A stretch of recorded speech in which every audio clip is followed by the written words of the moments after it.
mid-60s. A storm system moving across the Great Lakes will drag a cold front across the region on Friday.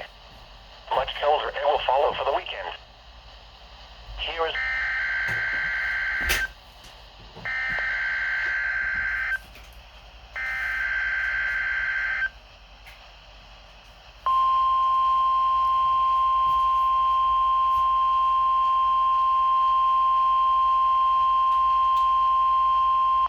This is the National Weather Service Office in State College, Pennsylvania.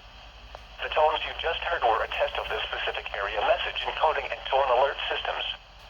During dangerous weather events, NOAA weather radio receivers can be activated by these systems. A message with information about a watch or warning would follow. Tests of these systems are normally conducted by the National Weather Service between 11 a.m. and noon each Wednesday. If there is a threat of severe weather, the test may be postponed until the next good weather day. Repeating, this was a test of this specific area message encoding and tone alert systems.